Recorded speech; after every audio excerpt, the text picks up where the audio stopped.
Almost as soon as Chuck Yeager broke the sound barrier in 1947, people began thinking of ways to transport passengers at supersonic speeds. However, the challenges in creating a passenger aircraft that could travel at supersonic speeds was much greater than making a fighter aircraft that could do the same. In 1976, a British and French consortium finally launched the inaugural flight of the most successful supersonic passenger aircraft in history. Learn more about the Concorde on this episode of Everything Everywhere Daily.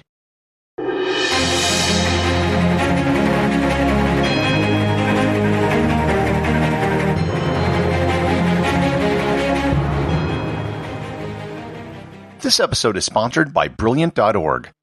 Brilliant's mission is to inspire and develop people to achieve their goals in STEM. One person, one question, and one small commitment to learning at a time. They enable great teachers to illuminate the soul of math, science, and engineering through bite-sized, interactive learning experiences. Their courses explore the laws that shape our world, elevating math and science from something to be feared to a delightful experience of guided discovery. If you're interested in learning more about any STEM subject, go to everything-everywhere.com/brilliant. Once again, that's everything-everywhere.com/brilliant.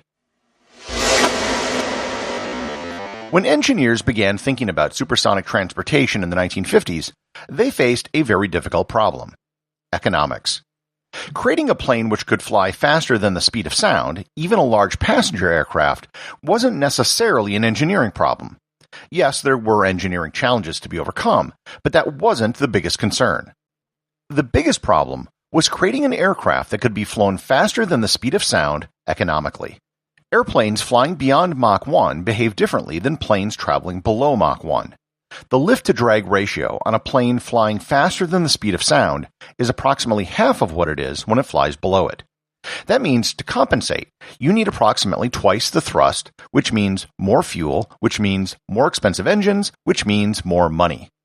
In the early 1960s, executives from U.S. aerospace companies testified to Congress that there were no technical impediments to the production of supersonic passenger aircraft. However, the American government's attention wasn't on faster passenger aircraft at the time. They were far more focused on military aircraft and on the space race with the Soviets. Sure, having passenger aircraft traveling over Mach 1 would be great and all, but they were trying to put someone on the moon. The space race had left the British sort of sitting on the sidelines.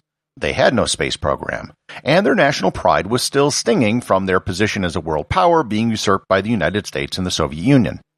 They saw the development of a passenger supersonic aircraft as a way to make a statement and restore some national pride. It would show that the British could do something that the Americans could not. And make no mistake, the reasons for the development of the plane were almost totally political, a fact which has been corroborated many times over by the people who were responsible for the project.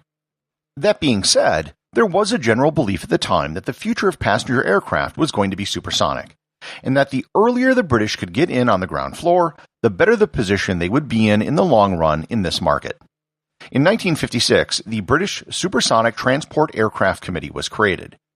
They quickly realized that the cost of such an aircraft was going to be, pardon the pun, sky high. So they wanted to share costs and development with another country. They first hit up the Americans, who, as I mentioned before, wasn't really interested in pursuing this as a national policy. In 1962, they found a partner and signed the Anglo-French Concorde Agreement. The name Concorde comes from the Latin word for agreement, and from the Roman goddess Concordia, who was the goddess of agreement and harmony. The French had also been working on the supersonic transport problem for several years. When they compared notes, they realized that they had come to similar conclusions about the design of the aircraft. There were two big design details which they agreed the plane had to have. The first was a delta wing design, where rather than having two wings sticking off the sides of an aircraft, the entire aircraft was sort of a giant svelte triangle. The other was a droop nose. Because the plane would be traveling so fast, it had to be extremely aerodynamic, which meant a very long, slender nose of the plane. However, this prevented the pilots from seeing the runway. The solution was to have the nose droop down during takeoff and landing, and then straighten out while it's in the air. One of the other challenges which had to be addressed was heat. Flying at supersonic speeds, especially for extended periods of time, caused a great deal of friction with the air. That would heat up the skin of the aircraft. The faster it flew, the hotter it would get. The skin of the Concorde could reach 261 degrees Fahrenheit or 127 degrees Celsius at the nose, down to 196 Fahrenheit or 91 Celsius at the tail. Passengers could actually feel how hot the skin of the plane was by just touching the wall. It was the skin of the aircraft which actually limited the speed of the Concorde to Mach 2. If it went any faster, the aluminum skin would start to weaken due to the heat. Throughout the 1960s, the French and British engineers worked on solving a host of problems, and this included everything from radiation exposure from cosmic rays from flying at 60,000 feet, to the risks of extreme cabin depressurization at that altitude, to unique stresses the plane would encounter flying that fast. Finally, on March 6, 1969, they had a prototype ready to fly. It conducted a short subsonic flight between two airports near Bristol, England. But just as the Soviets beat the Americans to launching the first satellite and the first man into space, they also beat the British and French by flying the first supersonic transport. 3 months earlier, on December 31, 1968, the Soviets flew the Tupolev Tu-144. The Tu-144 was a really interesting aircraft, and it'll probably be worth its own episode at some later date. But as a commercial aircraft, it wasn't very successful. They only created 16 aircraft, but they flew only 55 flights with actual passengers, and it was retired by 1978. The prototype Concorde made a public debut at the 1969 Paris Air Show, along with the Tu-144. It made its first transatlantic crossing in 1971, and over the next several years it made appearances in the Middle East and at the opening of the Dallas-Fort Worth Airport. However, before it began service, it encountered major setbacks. Environmental concerns over sonic booms became a growing problem.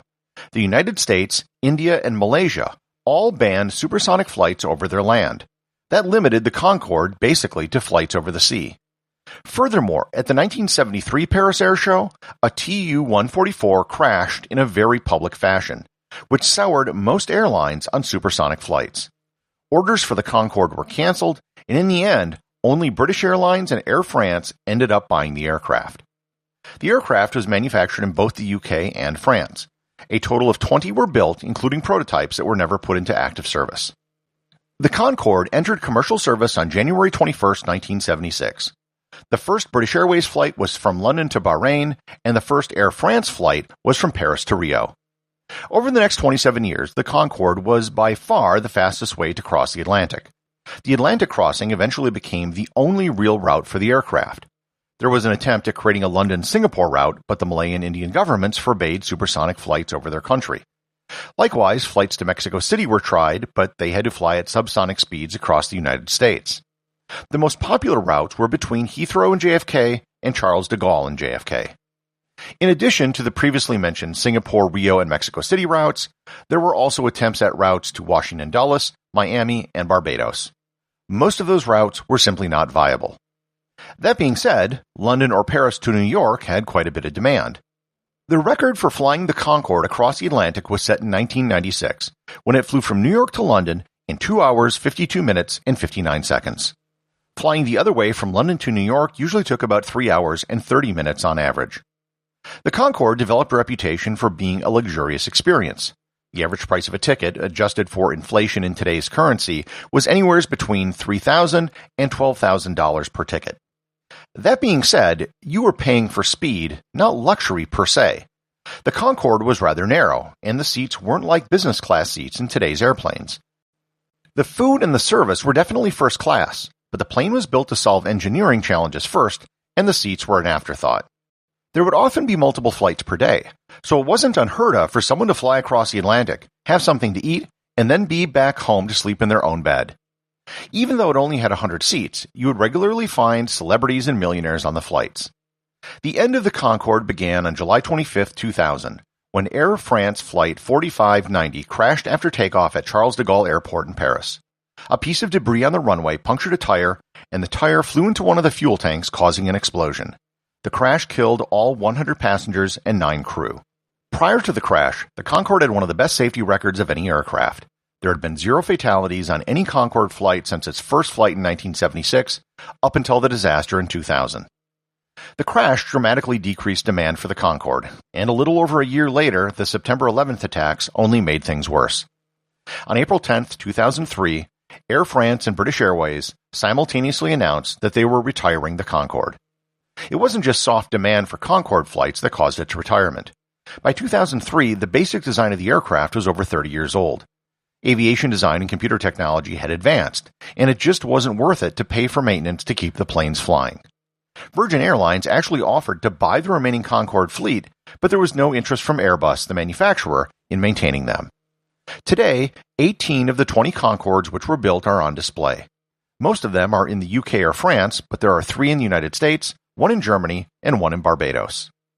Since the retirement of the Concorde in 2003, there hasn't been a single commercial supersonic flight anywhere in the world, nor has another supersonic airline been built since the 1970s.